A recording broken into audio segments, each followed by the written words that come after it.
The Gotham Awards announced their winners. The National Board of Review also announced their winners, and the New York Critics Circle also announced their winners. All of that and more on your weekly news wrap-up. We're also going to be talking a little bit about Sundance at the end of this episode, so stick around for that. But before we get going, just want to remind you that this is Cinemateq. My name is TJ, and you should subscribe to this channel and hit the notification bell to make sure that you get all of the awards season news. Have you ever wanted to win your Oscar pool at work? You should really subscribe to the channel because I guarantee that you will have a better shot of winning by watching all of this great content we put out. So hit the subscribe button, hit the notification button, and let's get into the film news. Starting off with the Gotham Awards. They handed out their awards on December 2nd. Now, the Gotham Awards have never been a good indicator for award season, but they have helped set the tone and set the narrative for awards season as they are one of the earliest awards to be handed out. So let's stop wasting time and start talking about who actually won. Starting off with Marriage Story, who picked up awards for Best Feature, Best Screenplay for Noah Baumbach, and Best Actor for Adam Driver, along with the Audience Award. American Factory won Best Documentary. The Farewell's Awkwafina won for Best Actress. Waves' Taylor Russell won for Best Breakout Actor. And breaking news, film fans, Waves is an excellent film and you should all go see it. You must go see Waves.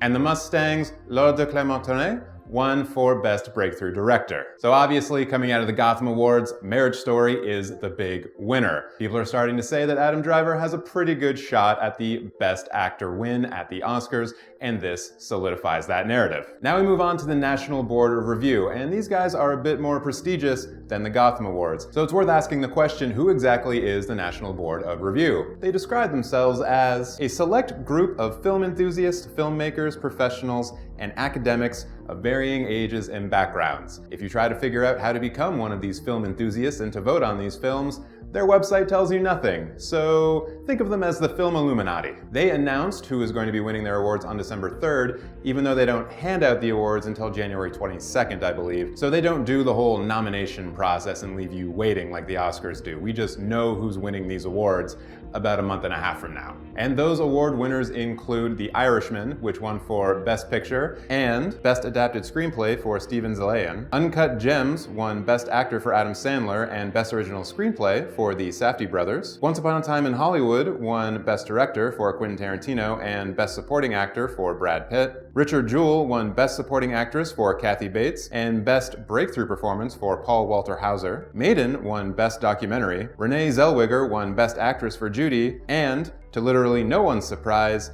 Parasite won Best Foreign Language Film. So from the Gotham Awards and the National Board of Review Awards, we can start to see the narrative forming. It's going to be The Irishman versus Marriage Story in most of the big categories. I'm actually kind of surprised to see Quentin Tarantino win Best Director in the National Board of Review Awards. I expect him more to be in play for the Screenplay Awards, as he typically is, although maybe this is his Martin Scorsese winning a Best Director for Hugo year. Who knows? I also think that Renee Zellweger for Judy is a much better bet than Awkwafina for The Farewell. I think Renee Zellweger is going to have the old school Hollywood crowd behind her, and she played Judy Garland, which a lot of people are going to look at and say, oh yeah, Judy Garland, it's a biopic, of course we're going to vote for that. However, our best indicator of that is going to be who wins at the SAG Awards, since a bunch of actors get to vote on the Oscars as well, so I think the SAG Awards are probably going to give us our clearest indication. For right now though, we can at least start thinking about Renee Zellweger and Awkwafina as being in the nomination conversation for the Oscars. But those weren't the only awards handed out this week. Now we move on to the New York Critics Circle Awards. Now, like the National Board of Review, you might be asking yourself, who the heck are these guys? And to quote their website, they are an organization of film reviewers from New York-based publications that exist to honor excellence in the United States and world cinema. Basically all the people that you disagree with. These awards were handed out on December 4th, and let's not waste any time and get right into them because they hand out quite a few. So we're gonna start off with The Irishman, which won Best Picture and Best Supporting Actor for Joe Pesci, and then for the rest of the categories, there were 10 that were split amongst 11 films. So there were no real clear winners from these awards except for The Irishman. Kicking off the other categories was Uncut Gems winning Best Director for the Safdie brothers. Pain and Glory's Antonio Banderas won Best Actor. Us's Lupita Nyong'o won Best Actress. Nice. Marriage Story and Little Woman's Laura Dern won Best Supporting Actress, which honestly doesn't seem fair. You can't just win in both categories, Laura. Once Upon a Time in Hollywood's Quentin Tarantino won Best Screenplay. I Lost My Body won Best Animated Film. Portrait of a Lady on Fire's Claire Mathon won Best Cinematography. Honeyland won for Best Nonfiction Film. And finally, Atlantics, which is also on Netflix right now, won for Best First Feature. So what does all of this mean? Essentially, anyone who won an award that I just read out is in a really good spot for getting nominated in the Oscars. I'm going to exclude people who won Breakout Actor Awards because those typically don't tend to translate, as well as Lupita Nyong'o winning for Us. It was a horror film that was released in the summer. It probably doesn't have the traction to get her a nomination, even though she so deserves one. There are also other obvious exceptions, like Laura Dern winning for both Little Women and Marriage Story from one award. I can't see her getting nominated twice in the same category, and she will likely be pushed for one over the other. My guess being Marriage Story, as I'm pretty sure Netflix is just going to put all the money behind Marriage Story and The Irishman to get as many awards as possible. Now, as far as the narratives that are being formed, we need to look to the categories where films are starting to win multiple awards. And in the case of all of the awards I just went through, that is The Irishman winning 2 Best Picture awards. We can start looking at it as a strong contender for winning Best Picture at the Oscars this year. And that's something I know that Mr. Steven Spielberg hates, which makes me happy. Something else that makes me happy, Parasite will absolutely win for Best International Film. I would put $100 on that right now. I'd probably bet Rob's life on it again. I know I haven't done that in a while, but he's behind the camera, so I can say that and feel good about it. So that's all I wanted to talk about with awards this year. Please let me know in the comments below if you like this kind of conversation, because I'm planning on doing a lot more of it as we get closer and closer to the Oscars. I want you to be able to win that Oscar pool at your office. I want you to be the hero.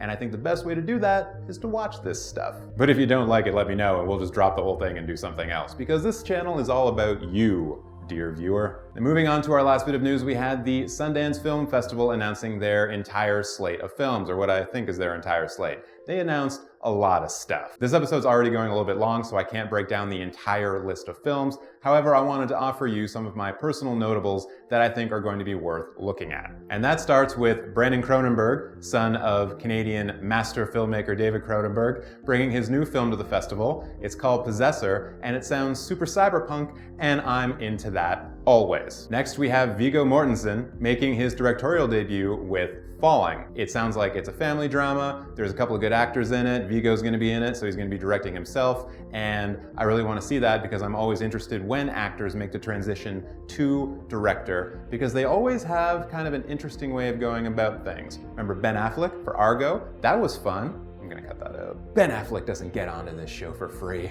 Finally, we have The Nowhere Inn, which is being directed by Bill Benz, but more importantly, is being written by Carrie Brownstein and Annie Clark, better known as St. Vincent. And based on the description, this sounds like a fake documentary about St. Vincent that she tries to make herself, but then she brings in her best friend, Carrie Brownstein, who's playing a different role, and the film sounds like it's going to be getting a lot into the shifting boundaries of reality and how performance and reality can mix together, especially when you are an artist like St. Vincent, who has a persona, St. Vincent, and then you have the real life person being Annie Clark. I really like St. Vincent's music, and I really like Carrie Brownstein, and I like everything about this. I don't really know who Bill Benz is though, so hopefully he does a good job, and we'll be hearing more about him in the future. But as I said, there were a ton of films announced for Sundance this year. I suggest checking out the link in the description below if you want to see all of them. Sundance is more of a spotlighting new emerging talent type of festival, but you also have a lot of A-list actors working with up-and-coming directors, which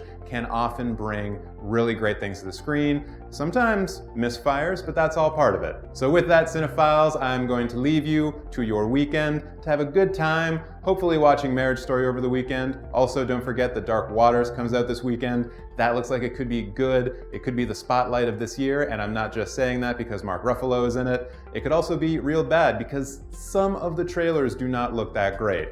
Would love to know what you think of it if you do see it in the comments below. And if you watch Marriage Story, please let me know if you think if Adam Driver should be winning Best Actor at the Oscars. I think that's going to be a big topic of conversation moving forward. And as always, please make sure to like this video if you liked it, subscribe to the channel if you want to keep up to date with all the award season news, and that's about it from me. Have yourself a good weekend.